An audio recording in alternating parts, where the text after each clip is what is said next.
Welcome to the Happy Sensory Corner in Special Education, where we ask the leaders in special education to share their insights and experiences to better understand how to support students in special ed. The focus with this new set of episodes is going to be on priming the brain for learning. And our first guest for this new series is Dr. Lori Andrews, Assistant Director of Special Education at Baldwin Park Unified School District in California, and also Adjunct Professor of Special Education at Azusa Pacific University. I think it's going to be really interesting to learn from someone who is looking at this from both perspectives. Welcome to the podcast, and thank you for being on the show, Lori. Thank you for having me.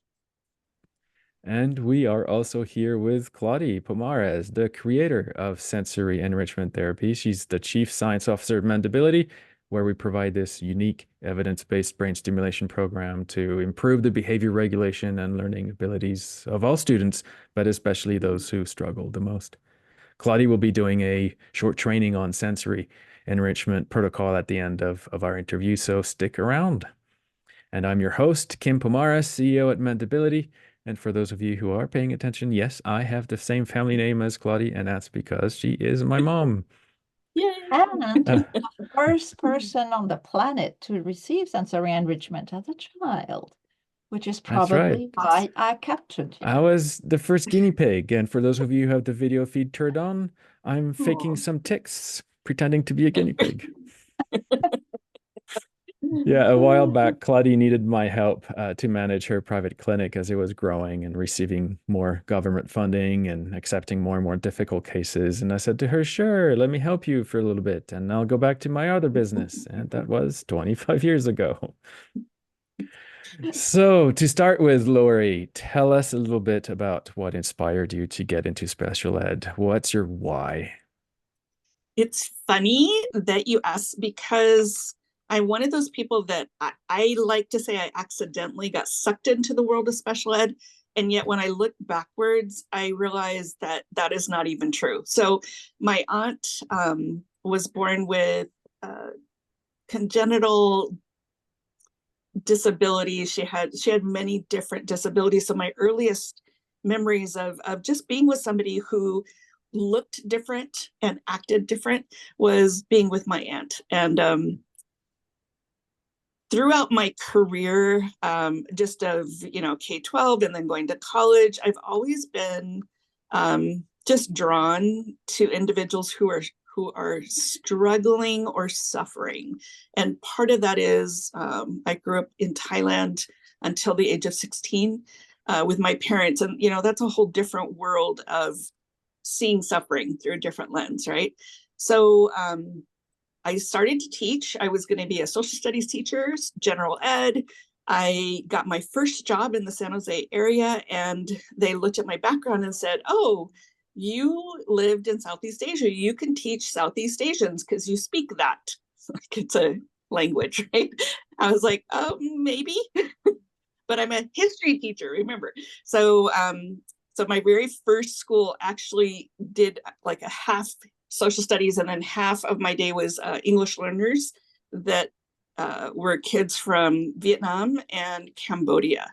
And this is in the early 80s. This is not too long after killing fields. Those kinds of situations happen. Yeah. So a lot of trauma, a lot of pain and suffering coming through with these kids.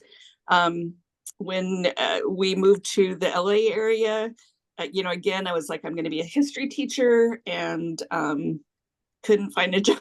So somebody said, you could be a long-term sub in our district in special ed. And I was like, fine, I'm hungry. That's fine. And I just fell in love with it. So I think, again, when I look back, so I taught 5 years in general ed, and then I've been in special ed for 35. So I think when I look backwards, I really see that path kind of, in a sense, was laid out for me. That I actually ended up my last 12 years in, before I went to a district position, was as the principal, 2 different schools for kids with emotional disturbance. And that actually is what drove me into my doctorate program, where I was able to do research in the area of emotional disturbance. And my question at that time was, what drives kids to be labeled that? And why is that different than what I'm seeing in my school, where almost 100% of the kids are labeled emotionally disturbed, right? What I was seeing with kids with neurological disorders that needed to have, mindful interventions and needed, we ended up doing a lot of physiological, kinds of stuff that integrates brain and body types of things. And you see the growth in kids. You see, they start to grow physically, they grow, emotionally, they grow. So anyways, that was sort of my background and how I came here. And that also is really my why. So those experiences that last 12 years at being at the school level, really it is my driving force at this point, because I am in a school district and it is very difficult to help educators who are kind of entrenched in a philosophy that they have been exposed to, grown up with. How do you help people change their perspective to see behavior differently and to see that there's a reason for the behavior? So if we can see the reason for the behavior and then we can intervene at that level, then you see change in children. And I believe that behavior is just communication from kids who don't have another way to communicate. So hopefully that gives you kind of that background. Claudie, you've got to share why you're doing what you're doing. Because I just heard Lori and I thought, you've been on parallel tracks. Wow. Yeah, well, it started very, very young. I was about 3 years old at school. My best friend had Down syndrome. I still remember his name, and it was very, very long time ago. We just were a pair. We never left each other hand in hand all the time. And one day he didn't come to school. So I was living in a very tiny little village. So I knew where he would live, even very tiny as I was. I went to his house and the parents said, well, we could not keep him because he was growing and we didn't know what to do. So he's no longer with us. And so, yeah, that was my first experience of unfairness, loving people for who they are, not for what we see. And Yes. so I think destiny kept on sending me friends or family members to make sure that I would go into neuroscience. So I did. And now I believe we are working hand in hand with people like you and with parents who believe that Yes. what we see is not what matters. Yes. Yep. Tell us about your PhD a little bit, Lori. With a So name it's an like doctor, Yeah, it's an EdD, and that's only because that's what was available around, where I live. Was the kind of program I was looking for was one where I would get to do my own research. So some of the bigger universities around us, like Cal State or USC, UCLA, their cohorts typically are doing group types of research projects, which I understand, but I tend to be a little bit radical, or not follow the same trail as everybody else. So I was really looking for some place that I could pursue this area, simply because you look at these kids who are labeled emotionally disturbed, and it's like, why? You don't have bipolar. As a matter of fact, we had multiple kids that were that came to our school. We actually were a private school in California. They're called non-publics, where you take students from school districts. So school districts will make a referral and say, can you take the student? And we always had the pleasure, the power to do intakes and then say, no, we don't think that we can help this student, or we don't think our program is going to work for them. So the kids that we did take, I don't even know how to put into words. So I was at this last school for 10 years, and I did the majority of the intakes for those 10 years. And I could just see it in a kid, whether they were a kid labeled with autism or a kid with a attention deficit or a kid, all of them had this overlay of quote unquote emotional disturbance because of the behavior, right? So they might be OT and emotionally disturbed, OHI and emotionally disturbed, speech and language. And I kept coming back to why are you labeled this horrible label in our society? And what are your outcomes going to be years from now? And all of the students that came to us were kids that had significant inability to manage themselves. They didn't have any of those skills, coping strategies, and most of them were done with the school system. They didn't care. They don't want to be in school, right? You can't make me, all of those things. So there was always that kernel. I could look at a kid and just say, after 30 minutes or an hour, I could say, I really believe this kid wants to change, but they don't know how. And that's the kid that our program would work for. So when we had kids come through that, we did have some kids that were really, really hardened by the juvenile justice system, or, and there were many of those kids that still had that spark. There were a few that I would say, I can't do this. I can't force you to change. And if you don't have any desire to try something different, then I really can't help you. So, I don't remember what your question was. Did I answer the question? What was a know. thesis for you at D? Yes, so that's actually where I started for my doctorate, was with that question of why are these students being labeled emotionally disturbed? And really, in the end, what I found out is there's almost no research in the area of looking at kids prior to them being labeled and seeing what is the etymology of the behavior, right? Our school system is set up to address the behavior. You come to school, you bring a pocket knife, you hit somebody in the face, you get 5 days suspension. So now in my current job, I oversee all of the high school students in our district, and I do many more things, but those are my direct people that I work with and administrators that I work with. And I have a kid who's up on 10 days of suspension now, and we may have to look at an alternative placement. And he got in one fight first semester, one fight second semester. They did 5 days, 5 days. He's at 10. So now we have to hold an IEP next, anything that else that happens, right? So it's like, why?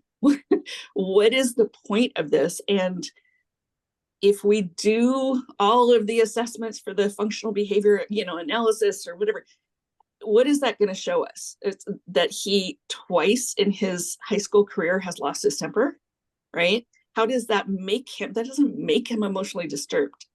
That tells us there's a lack of skills. And how are we building in those skills? So again, my staff will write goals on, he'll, use coping strategies. I'm like, that's great. Are you teaching him that? And if so, where? At what point during the day do you see this kid to teach them coping strategies? And they just look at me with like, maybe the speech person can keep it, right? I'm like, okay. So that was really where my why came from. And the more research I did, I have to be honest, I had never heard of ACEs. After that many years of being in special ed, never once had heard of what ACEs were until I started my dissertation. And then I was like, what is this? Oh my word. Like, everybody in the medical community knows about. Sorry to interrupt you. For our audience, you might want to define what an adverse childhood event is. Absolutely. Oh, sorry, I just did. Yeah, thank you. Adverse childhood experiences. And again, that why of this is not kids who experience one thing in their life. These are kids who have chronic trauma or chronic negative home experiences, or I actually have gotten to the point now where I hate to even use the word trauma because it's so overused. And not addressed, right? So in education now, we throw it around like it's a word that we're all trauma informed, but nobody's actually doing anything for the children who have these maladaptive behaviors.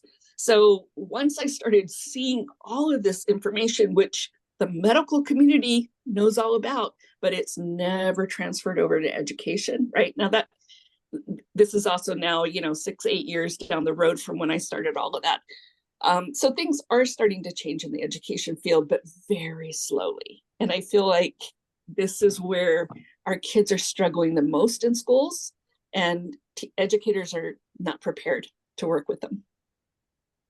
You're talking about ACEs, and I'm in the process of writing a blog article on the subject, and I found out that 64%. So the US has an organization called the Behavioral Risk Factor Surveillance System. You've heard of it? You must have. Now I have. Okay. Well, Yeah. they've interviewed 500,000 people over the years, and 64% of the adults in that cohort, because I think some of them are kids, reported experiencing at least one adverse childhood experience, and 17% reported 4 or more. Yes. And So that's my dissertation is out there. It's on whatever ProQuest, but in the cohort of the kids, which I use the students that were at my school. So these are kids who are already labeled emotionally disturbed, many of them along with other labels, right? In that group, I want to say 40 something percent had at least 3 or more ACEs. Yeah. So even just that compared to what the national average is, I mean, if we just ignore like how crazy this all is, right? But just that, and then when you realize that most people in the field of education or in the field of working with kids with disabilities, whatever area, right, don't have any idea of that piece of it, like the background of the behaviors, but also they don't understand the biophysical connection, right? So the neurological piece of this, and the more that I studied and then I found out about neuroscience and the connection with the behavior and the gut and the right, I would look at my kids with autism and go, oh my gosh, like almost every kid with autism at my school had digestive problems, whether it was acid reflux or diarrhea often or whatever, right? But it never dawned on me the connection between all of the distress that you're going through emotionally and what that does to the body, right?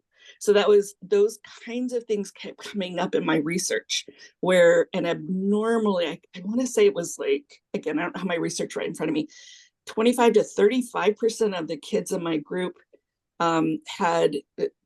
didn't toilet until they were 3 or 4. They had, multiple issues developmentally, and yet none of them were, cognitively disabled. 100% of the kids in my group were in the average, many of them at that low end of, average cognitively, so between the, 80 to 120. Cognition as far as just ability, and over 80% of them, 90% of them were at least 2 grades below in at least one academic area, if not most, all of them. Again, just the connection between all of these things, I feel like is missing, and that our educators don't understand it. They don't understand the ramifications. And so as I'm going out and doing a lot of professional development, both in my district and outside of it, that's one of my passions, is to say, so what if you're a wonderful history teacher? I was too, right? Who cares? Nobody remembers like that best lesson on World War II. What they remember is the people, the adults who cared and who put time into them, right? Who helped them emotionally, who made that connection, and who walked with them through difficult times. So, trying to help educators see this isn't about being the sage on the stage. This is about you learning how to give yourself to children or youth in a way that helps them become better people, right? When we teach kids to be more safe and secure and functional, then they develop those appropriate adaptive skills and they can then become productive adults. Claudie, It's my I hope.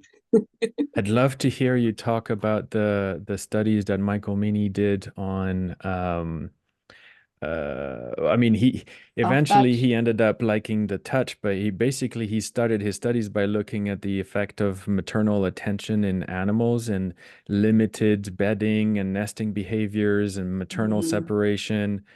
Um and then his conclusions and the kind of protocols we developed as a result. Do you want to Mm. talk about that? Yes, it's one of the things that fascinated me in neuroscience when I uh, really started and evolved, and I'm still on it, really. Hopefully, there will never be an end. But when, when I read the work of Meany, was we can change what has happened.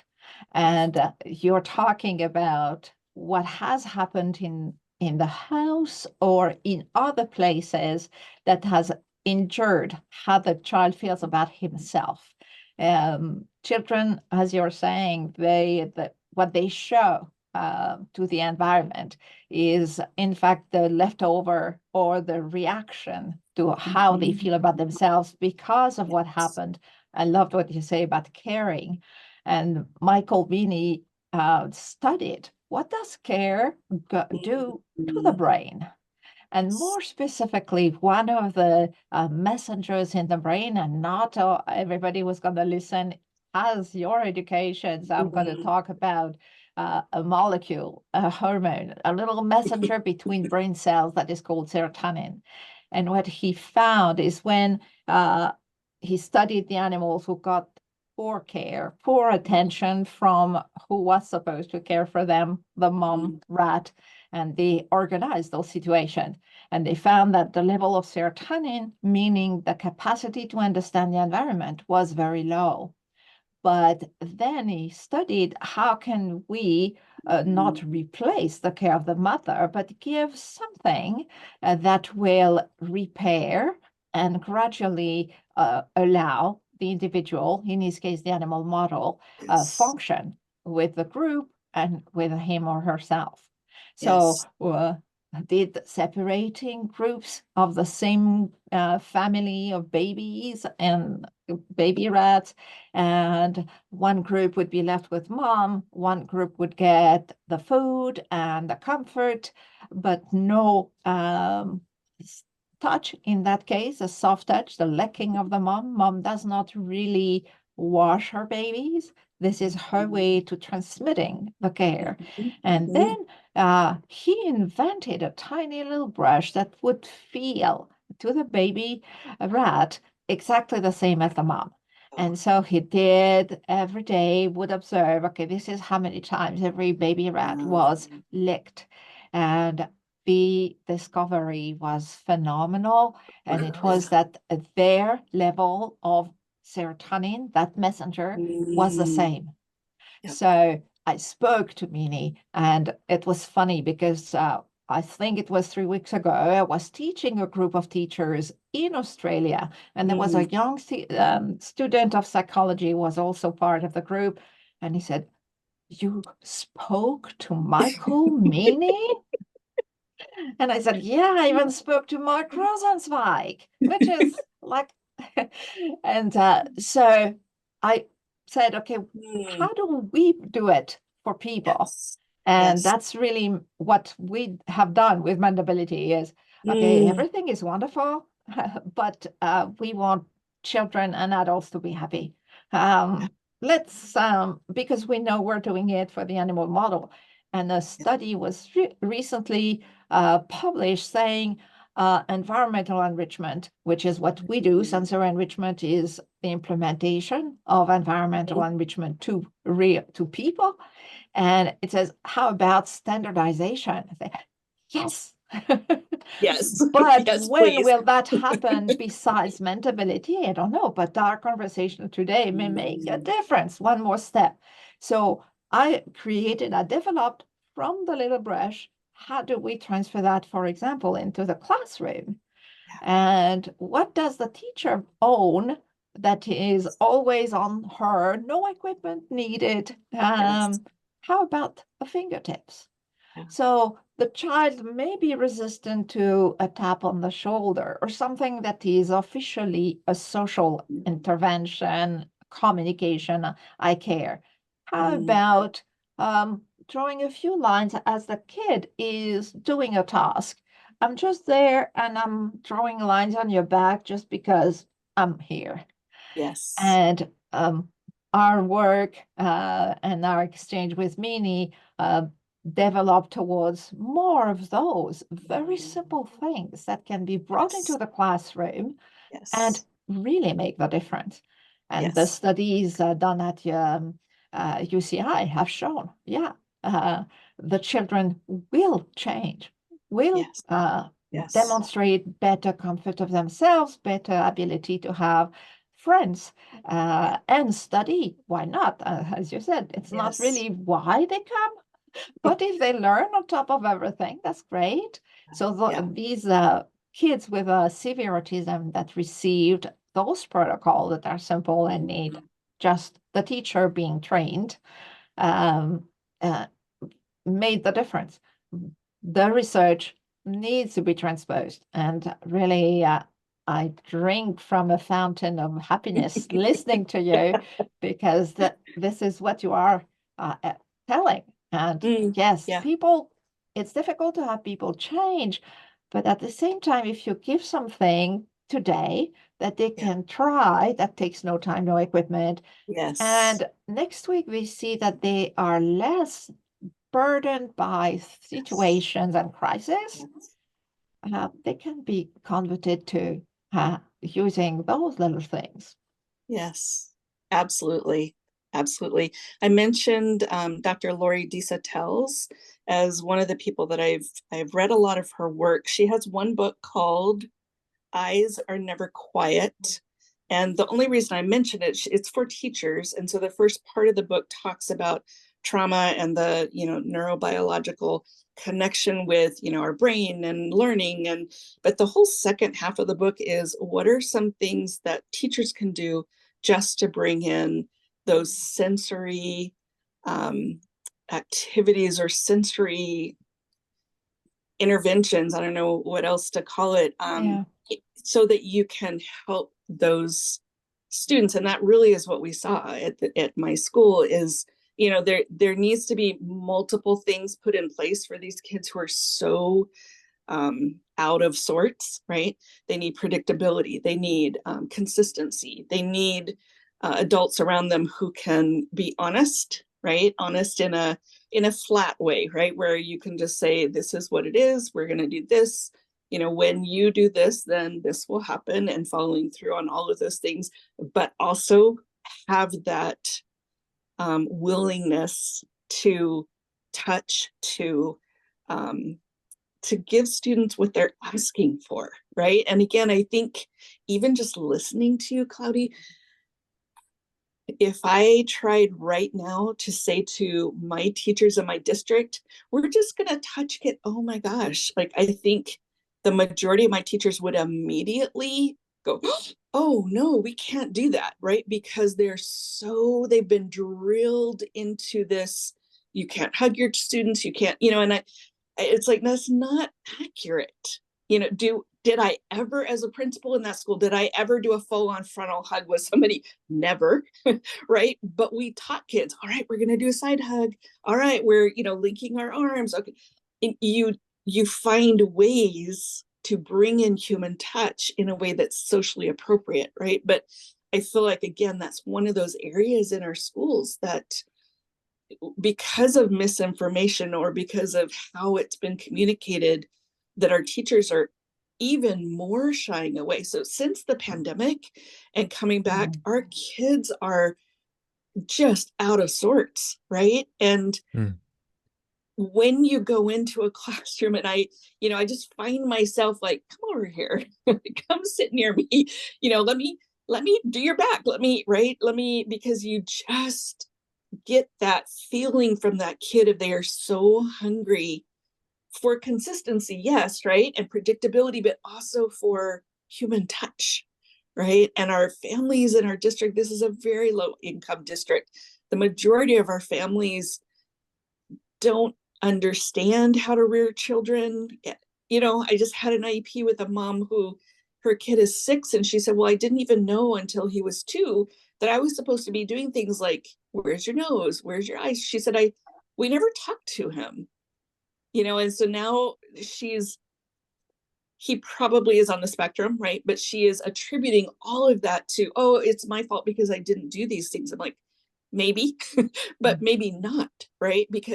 But there is this lack of understanding of just how to raise children, how to parent children. It's just exactly what you're talking about with these little rats and the rat families, right? Like, our society has broken down in so many ways. There's just a sadness, right? It really hurts me. And that's actually another one of the messages that I try to give to my teachers as I'm doing professional development in the district, as well as, my new teachers to the field at the university, is talk to them about, you guys are, yes, you are learning how to teach children, but part of your job is to support families, to support grandparents, to support guardians, to give them information. So if I'm in an IEP and I hear that this, second grader never goes to sleep until midnight, I'm going to do oh, mom, maybe you're not aware of the research on sleep. Let's pull that up, right? I mean, because again, I'm not going to shy away from that if I see that that's a need. And again, I think that's a real part of what we need to be doing with our educators, right? Is kind of changing the narrative a little bit of both how we treat children, but also how I call it building a bridge between us and the families. Because if we're not all one team, this isn't going to work anyways, right? So, or we'll make very little progress. So, sorry, I can go off on tangents. Yeah, that's great. There's two ways we could do this. We could do another half hour. I feel like there's so much we could talk about. But I wonder, Lori, if we could do like a part 2 maybe episode where Sure. we do more on we could talk, Claudia, about the Mendability Minute and what we do to set up the classroom in a way that soothes the brains and primes the brain for Love learning. it. Love it. And then talk about other programs you've seen that work well. And then the two Mm, together, we could come up with something really powerful. I think sure. it'd be better than making this episode drag on for an hour. Lori, I'll follow up with you and maybe we can Okay. find another miraculous Okay. time Oh, of, yes, in the next few weeks when you please. can make yourself Sure. available for that. Okay. Thank you guys. Thank you. It's exciting. I've written myself little notes of, things to follow up with. So how would I find more information about Mendability and about the programs? Mendability.com, and right on the Okay. homepage there's a box. If you're in special education, click here, and then when you click on that button, you'll see we've got a training package and a Okay. full-on custom therapy program almost for the students or for the classroom. Okay. We do all sorts of things. We can start with free training. We can do a half hour on a meltdown de-escalation protocol. We have a half hour training on the Mendability Minute that we're going to do an Okay. episode on together. We're Wonderful. doing a webinar for all over April. We're doing 3 sessions on the Mendability Minute. We Okay. try to spread the word. Yeah. Yeah. And where are you based out of? Canada is where a home is, but Okay. we've got a an office in Utah as well. Oh, okay. One of our favorite places to vacation. As a matter of fact, we were there this past year, and my boys had something shipped to them, and it didn't arrive. I don't know, and they were on the phone with with the help, and clearly somebody probably from India, right? And he said, "Well, I see that you're in Uda." We were like, "What? Uda?" So now we always talk about Uda. It will never arrive. It goes It never to Uda. arrived. Nope, never. Oh, thank you. Yeah, I would love to do more with you guys, and I absolutely will look. One other area just to kind of throw at you, I would love to get your take on. So the school that I was a principal of is a part of a very small organization located here in Southern California, but the lady who founded it wrote a program called Taking Charge. And I believe the website is takingcharge.org. I'm going to check. And it is a program that takingcharge.org, maybe not.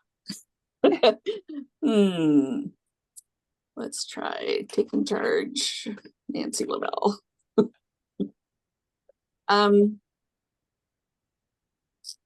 Takingcharge.com. Takingcharge.com. Yeah, takingcharge.com. That's actually the skeleton for the school where I was at, but didn't necessarily include all of the, neuroscience and the things that I was learning about helping kids organize their body, right? How do you organize yourself if you're so out of sorts and disorganized in every area of your life? So we would take these little kids and we would do just take them into the gym. We had these big red mats because they used to do gymnastics back in the day, but not anymore because of insurance. But we would put the mats out and just have our kids do somersaults. If you're really having a meltdown, I was like, take them to the gym and do somersaults. It works. Yeah. Right. Just the things that, that we started to learn about the polyvagal theory and whatever.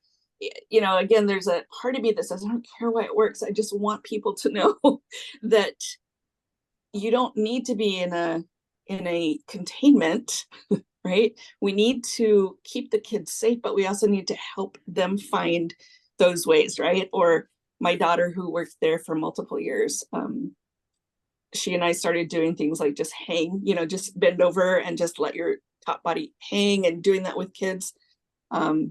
And just the amount of change.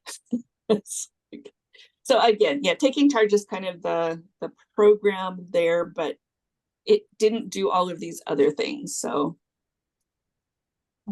I don't know how better to get the word out to people. I don't know.